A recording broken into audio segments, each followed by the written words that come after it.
Konumuz evde. Şehvet bitti. Çoğu çiftin yaşadığı problem. Hadi çoğu demeyelim, hatta diyelim ki biz buna bütün çiftlerin yaşadığı problem. Peki o noktada sevgi mi, şehvet mi diye sormak lazım.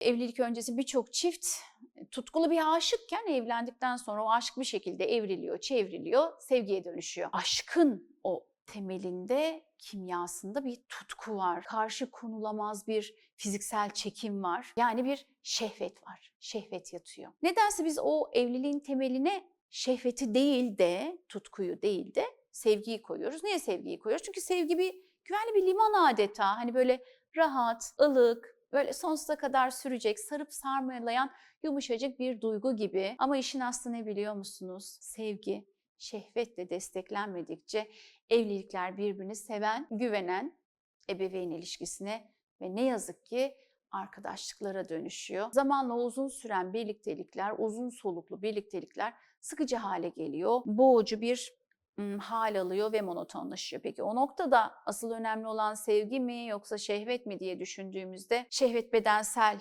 ya da küçük düşürücü mü? Onun için mi istemiyoruz? Yoksa doğal arzularımız mı bizim şehvet? Yoksa bizim aşılması gereken düşük dürtülerimiz mi?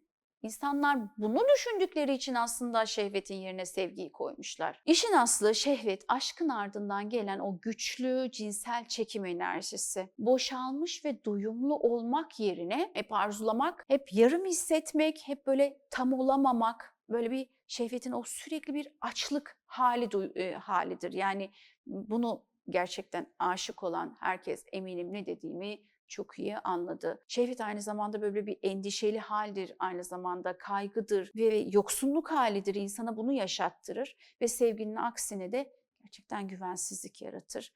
O halde biz neden evliliğin dinamiğinin içinde yer almasını istiyoruz? Çünkü evliliklerin sıkıcı, monoton olmasının sebeplerinden biri bizim o yaptığımız seksin meşru olması, izin verilmiş olması, hukuka uygun olması ve hatta hukuken bu senin sorumluluğun, yapma görevin haline gelmesi, mecburiyet olması. Biliyorsunuz bizim medeni kanunda evlendikten sonra bu bir boşanma sebebidir.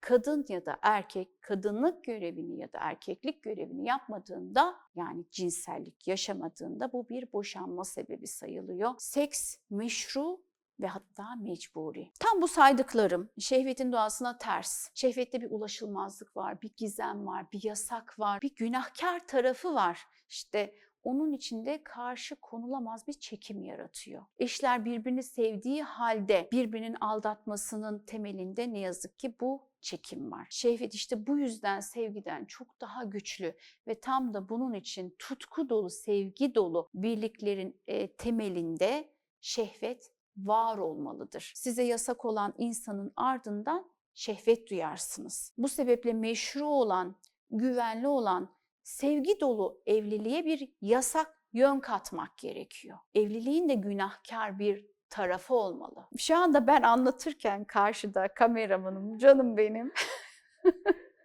Anlattıklarım karşısında büyülendi çünkü henüz çok taze evli. Lütfen sıkıcı ve monoton hale gelmemesi için siz de bunu kulağınıza küpe yapın. Peki nedir bu yasak yön? Bu yasak yönü nasıl katacağız? O evliliklerin o günahkar tarafını nasıl gerçekleştireceğiz? Tabii farklı evliliklerde farklı dinamikler olabiliyor. Bunları da konuşacağız. Çünkü bizim hatta böyle atasözlerimize girmiş yani bu. Çalıntısı tatlıdır gibi. Teldeki kuş, evdeki kuş gibi, çantada keklik gibi. Yani hep böyle cepte olmak, hep böyle harita gibi hazır, açık olmak, çok da gizemli bir taraf yok. Onun için birazcık böyle gizemli olmalı, biraz günahkar olmalı, biraz yasak olmalı. Bunları nasıl yapacaksınız? Bu videonun ikinci bölümünde bunu size anlatıyor olacağım. Kısaca bu bölümde de biraz bahsedeceğim. Şimdi sevgi ve şehvet dedik. Sevgi şehvetle desteklenecek dedik. Sevgi istikrarlı evliliklerin temeli, yani sevgisiz bu iş olmaz. Ama şehvet ve gizem de olmazsa olmaz, evlilikler için şart. Diyelim ki sevgili beyler, size anlatıyorum bunu. Karınıza diyelim ki elbise alacaksınız. Çarşıya gittiniz, AVM'de dolaşıyorsunuz, bir şey seçtiniz, geldiniz ve karınıza bunu verirken bunu senin üstünde görmek istiyorum demek şehvet. Ama ona alışveriş yapması için para vermek, kart almak ya da kartınızı vermek şehvet değil.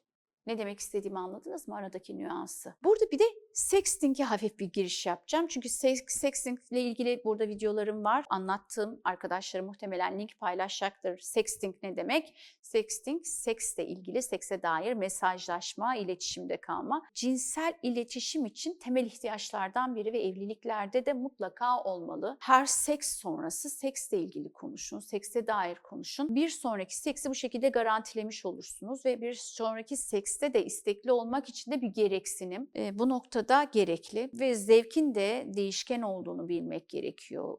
Bu zevkin değişkenleri nedir? Ortam farklı olabilir, ilişkinin, o evliliğin dinamikleri farklı olabilir, o anki ruh durumunuz farklı olabilir, kadının adet dönemindeki döngüsel dönemlere göre zevkin durumu farklı olabilir.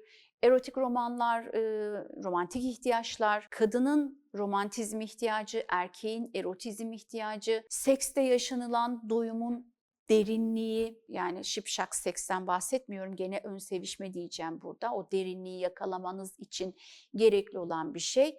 İşte tüm bu saydıklarım zevk katsayısını belirler. Şimdi zevk katsayısı şehvetin temellerinden biri. Zevk katsayısı yükseldikçe ilişkinin de birlikte o yasak mahrem olması zevk katsayısını ayrıca arttırıyor. Onun için de şehvet evliliklere çok farklı bir konuma, çok özel bir konuma konulmalı. Şehvetin olumlu olduğu kadar da tabii olumsuz, yakıcı yönlerini de bilmek gerekiyor. Şehvet kötü kullanılırsa ne yazık ki çok kötü sonuçlar doğurabilir. Yakıp kavurur, ikinizi de yakıp kavurur. Şehveti biraz açacak olursak, şehvet cinsel istek demek, cinsel arzular, arzu demek, tutku demek, fiziksel çekim demek, bunların hepsine verilen bir isim. O nefis dediğimiz şeyin her türlü arzu ve ihtirasını kapsıyor. Birini sevme, bir şeyi sevme, arzulama, şiddetle, tutkuyla isteme anlamına geliyor. Haz, keyif, arzu, iştah, tadını çıkarmak,